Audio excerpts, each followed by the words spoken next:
Hi everyone, it's Lalitaa here. Today's video is all about how to overcome rejection. And rejection, first of all, I think we just need to try and understand, what does rejection mean? And rejection is the act of not accepting or believing something. And in this case, it's not believing you to be worthy, to be good enough, to be important, significant. And I think this is where it's really important that we try to understand, first of all, what perspective or what experience do we notice ourselves feeling rejected in. So if you're coming out of a relationship, or if it's a job interview, or if it's another experience where you found yourself feeling rejected. Now that feeling of rejection, everyone will feel very differently. So some people may feel rejection in their body, in their stomach, in their chest.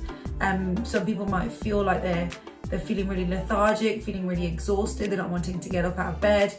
And it leads them to a point where they're feeling quite low in mood, don't see the importance of getting out of bed, living their day-to-day life. So they're thinking, what's the point? What's the point in me being here? What's the point in me doing this? Because they feel that sense of rejection where they don't feel like they've been worthy or they've been important or in a specific experience.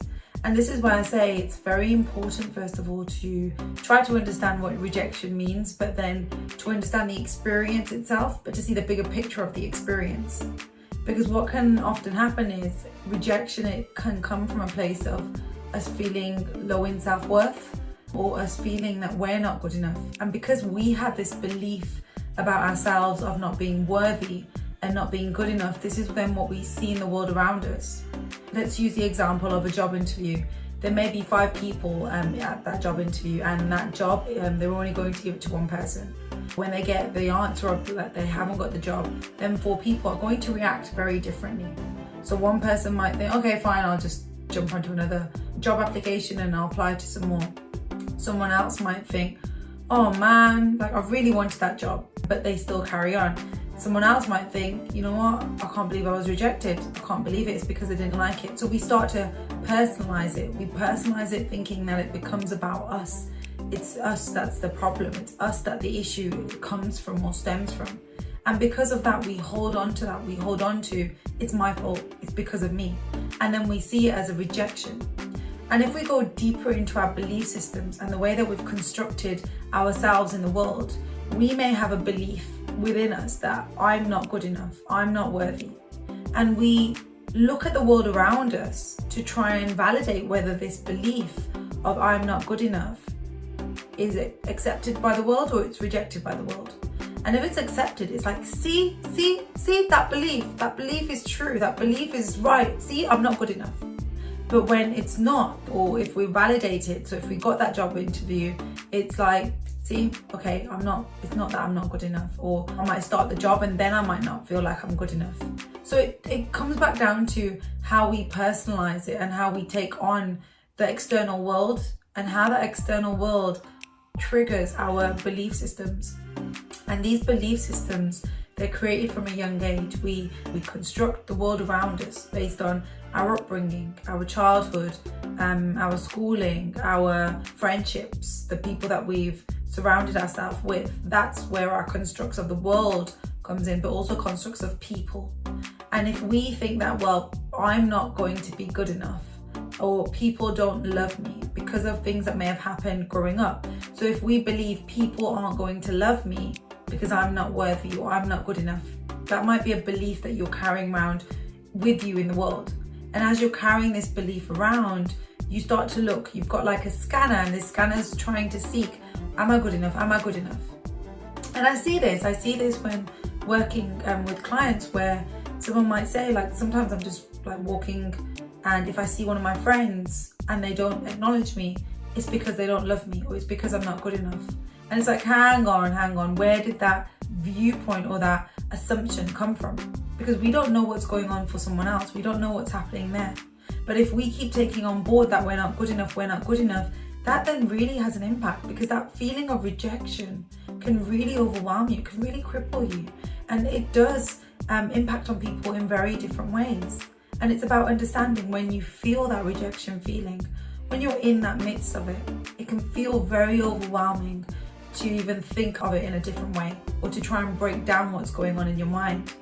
So maybe it's about using past experiences where you felt rejection, thinking back to when did I feel rejection, and just making a list of all these situations where you felt rejection. And then from there we can see if there's a common theme or a common pattern that's presenting itself. You can also do it with a therapist if you talk through with a therapist and let them know that these are the experiences that I felt, and you can try to consciously become more aware of these patterns of when you feel this feeling of rejection. And then what does the rejection do to you physiologically? What does it do to you? How does it then impact on you? And what's the after effects of this rejection? What happens after? So is it that you spend 2 or 3 days where you're just feeling really low in mood? So what we're doing here essentially is we're working out a cycle, and your cycle will be very different to someone else's. And as I say, it's going back to understand, okay, when was the first time I felt rejected? And this sense of rejection, it comes also from us feeling that we're not part of something. We don't have this sense of belonging with other people, or we're different. But it all stems back to our belief system of how we interpret ourselves, how we see ourselves. And ultimately what we're trying to do is see if the world agrees with this or the world disagrees with this. And when the world disagrees with this, it's brilliant, it's fantastic. But when the world agrees, it's like, oh, see, I'm not good enough. But we need to challenge that. Is the world agreeing with us? Or is it that we're seeing the world in that way? We're seeing that, see, I didn't get the job interview, it's because I'm not good enough. So we've finished that story. We've ended that story with, it's because of me, I'm not good enough. And is that really true? Or is that something that we're assuming because that's always been our way of coping? Our way of coping has always been that it's because of me. And we're so hard on ourselves. Next time at this interview, this is what I need to do. Next time, this is what needs to happen.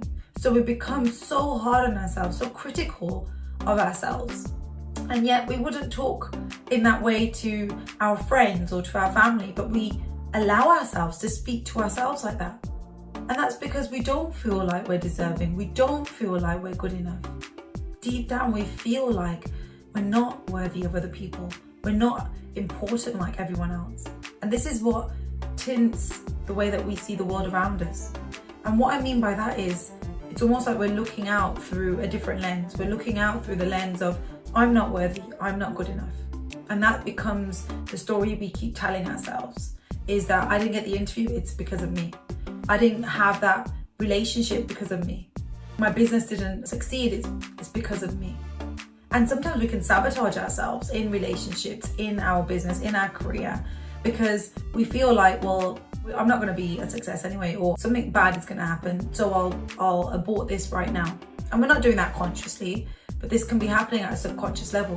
And this is why it's so important that we understand ourselves and we gain self-awareness. So through self-awareness, which leads to understanding, so once we're aware of things, we can consciously make changes to try and overcome this way of being. So what I want you to do is try out that task of writing down all the times where you felt rejection, but also in these experiences, trying to make sense of, okay, what did I feel physically? What did I feel physiologically when I feel rejection? What is the after effect? Is it then that I find it really difficult to function, to focus in the world around me? Really become aware of patterns and how rejection plays a part in your life.